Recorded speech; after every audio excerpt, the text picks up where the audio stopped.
আসসালামু আলাইকুম। আজ আমি আপনাদের সাথে শেয়ার করব ক্লাস পার্টির একটি কেকের ডেকোরেশন। এই কেকটি ডেকোরেশন করার জন্য আমি এখানে একটি বোর্ড নিয়েছি। বোর্ড ছিল 12x18 ইঞ্চের। এর উপরেই আমি কেকের ক্রিম দিয়ে দিচ্ছি।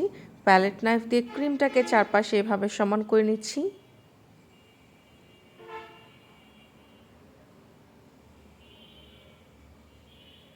এই ক্রিমটা আমি এজন্যই দিচ্ছি যেন কেকটা ডেলিভারি দেওয়ার সময় কেকটা বোর্ড থেকে সরে না যায়। কেকটা যেন বোর্ডের সাথে ভালোভাবে লেগে থাকে। আমার কাছে মনে হচ্ছে কেকটা বোর্ডে সরাসরি না দিয়ে আগে টার্ন টেবিলের উপরে কেটে নিলে ভালো হবে। এর জন্য আমি বোর্ডটা সাইডে রেখে দিয়ে কেকটা কেটে নিচ্ছি। এই কেকটাকে আমি বেক করেছিলাম 4টি ডিম দিয়ে 9 ইঞ্চের একটা স্কোয়ার মোল্ডে। এখানে 2 পাউন্ডের বেস আছে, সাথে আরও 1 পাউন্ডের বেস এর সাথে আমরা জোড়া দিয়ে দিব। ওই 1 পাউন্ডের বেসটাও আমি 9 ইঞ্চের সেই স্কোয়ার মোল্ডেই বেক করে নিয়েছি এবং মাঝ বরাবর কেটে নিয়েছি। তা আমি প্রথমেই এই কেকটাকে 2টি লেয়ার করে কেটে নিচ্ছি। এবার আমি এর উপরের পাতলা এই অংশটা কেটে সরিয়ে নিচ্ছি।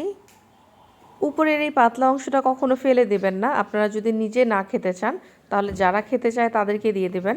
যেমন আমি আমার সব কেকের গুঁড়িগুলোকে আমাকে যে কাজে হেল্প করে ওনাকে দিয়ে থাকি। আবার দেখা যায় অনেক সময় এক্সট্রা কেকও বানানো হয়, সেটাও ওনাকে দেয়া হয়। তো আমাদের কেকের উপরের পাতলা অংশটা কেটে সরিয়ে নেওয়া হয়ে গেছে এবং কেকটাকে আমি 2টি লেয়ার করে কেটে নিয়েছিলাম। এখন আমি বোর্ডের উপরে দিয়ে দেবো কেকের একটি লেয়ার। আর আমাদের কেকটা হবে 3 পাউন্ডের একটি কেক।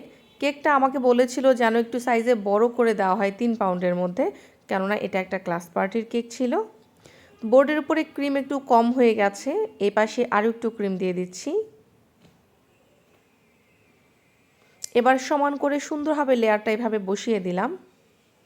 আপনারা কি ব্যাপারটা বুঝতে পেরেছেন? এখানে 2 পাউন্ডের প্রথমের যে বেসটা ছিল সেটার একটা লেয়ার দিয়েছি, আর এপাশে 1 পাউন্ডের যে বেস ছিল সেটার হাফ দিয়েছি এবং হাফ উপরে দিয়ে দেবো। এর উপরে দিয়ে দিলাম মিল্ক সিরাপ, এর উপরে দিয়ে দিচ্ছি ভিভো হুইপড ক্রিম।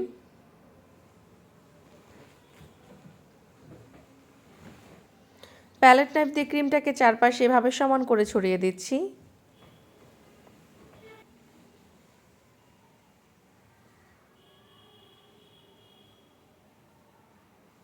যেখানেই মনে হবে ক্রিমের প্রয়োজন আমি একটু করে ক্রিম নিব আর এভাবে সমান করে দিব। এখন উপরের লেয়ার এভাবে সমান করে বসিয়ে দিচ্ছি। কেকের উপরের লেয়ার যেন সমানভাবে নিচের লেয়ারের উপরে থাকে, এতে করে খুব তাড়াতাড়ি ফিনিশিং দেওয়া সম্ভব। আর যদি কেকটা ছোট বড় হয়ে যায়, একপাশে উঁচু একপাশে নিচু, তাহলে ফিনিশিংয়ের সময় ঝামেলা হয়ে যাবে। একইভাবে উপরে আবারও দিয়ে দিচ্ছি মিল্ক সিরাপ। আমি এবার ব্রাশ দিয়ে দিচ্ছি।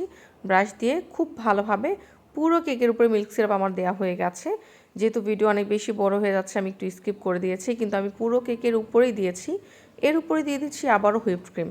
ক্রিমটাকে পুরো কেকের সাইডে আমি সমান করে নিব। এরপরে কেকটাকে আমরা ফ্রিজে রাখবো সেট হবার জন্য। এতে করে পরে যখন আমরা আবারও এক্সট্রা ক্রিম দিয়ে কেকের উপরে পারফেক্ট ফিনিশিং নিয়ে আসবো, তখন আর কেকের গুঁড়ি ক্রিমের উপর উঠে আসবে না। এটাকে বলা হয় ক্রাম কোটিং। তো আমরা এখন ক্রাম কোটিং করে নিচ্ছি।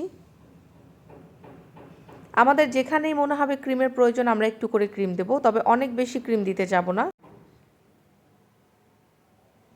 এই ধরনের কেকগুলো ডেকোরেশন করতে একটু বেশি সময় লাগে। আমার বেশিরভাগ বানানো হয় রাউন্ড শেপের কেক, হয়তো আপনারা জানেন যারা রেগুলার আমাকে ফলো করেন, আমার ভিডিও দেখেন। তো কেকটা ক্রম কোটিং করার পর আমি ফ্রিজে রেখেছি, আর এখানে আমার আরও 2টি কেকের অর্ডার ছিল। তো মাঝে দিয়ে আমি ওই 2টা কেকের কাজ করে নিয়েছি। ওই 2টা কেকের ভিডিও আমাদের চ্যানেলে পেয়ে যাবেন ইনশাল্লাহ। কেকটা ফ্রিজ থেকে বের করে নিয়ে পুরো কেকের সাইডে এবং উপরে আমি এভাবে ক্রিম দিয়ে নিয়েছি।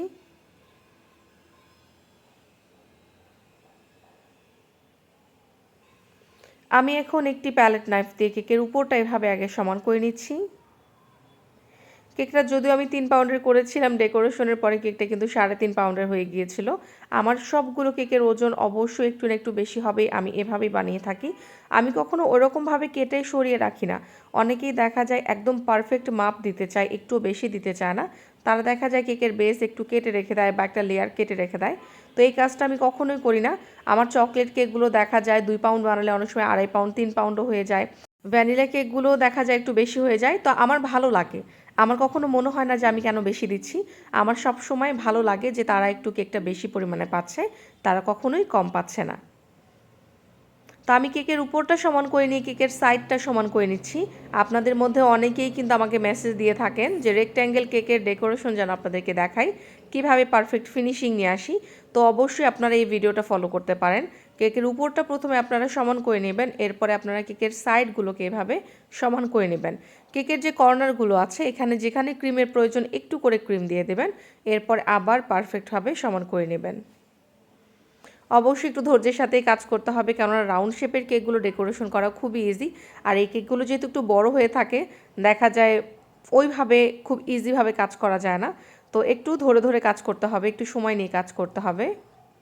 আপনারা যারা নতুন এসেছেন আমার চ্যানেলে, প্লিজ আমার চ্যানেলটি একটু ঘুরে দেখবেন। রেসিপিগুলো ভালো লাগলে চ্যানেলটি সাবস্ক্রাইব করে পাশে থাকা বেল বাটনটি তো একটা ক্লিক করে ফেলবেন, যেন আমরা নতুন কোনো ভিডিও আপলোড দেওয়ার সাথে সাথে নোটিফিকেশন পৌঁছে যায় আপনার কাছে। আর ভিডিওটি ভালো লাগলে অবশ্যই একটি লাইক দিয়ে দেবেন।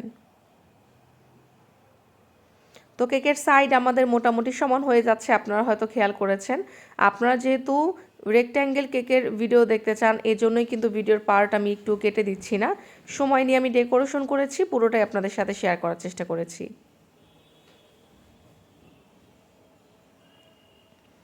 তো কেকের কর্নারগুলো আগে আমি সমান করে নিয়েছি, এবার আমি কেকের উপর সমান করে নিব। আর যেখানে মনে হবে ক্রিমের প্রয়োজন আমরা একটু করে ক্রিম দিয়ে দেব।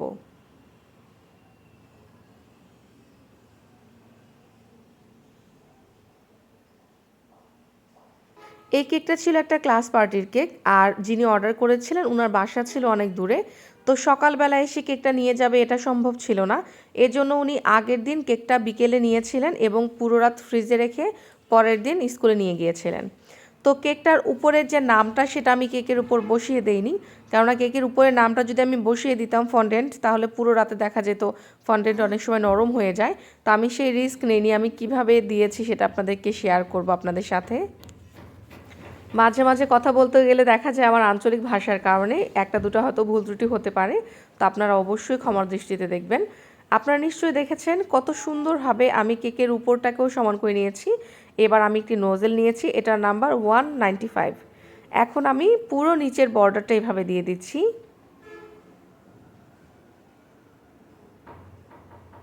নিচের বর্ডার দেওয়া হয়ে গেছে, এখন আমি একটি 1M নোজেল দিয়ে গ্রিন কালারের ক্রিম দিয়ে এভাবে সাইডে ডিজাইন করে দিচ্ছি। যেই স্কুলের ক্লাস পার্টির কেক ছিল এটা, সেই স্কুলের ড্রেসের কালার ছিল হোয়াইট আর গ্রিন, সেটার সাথে ম্যাচিং করে এই কালারটা করা হয়েছে।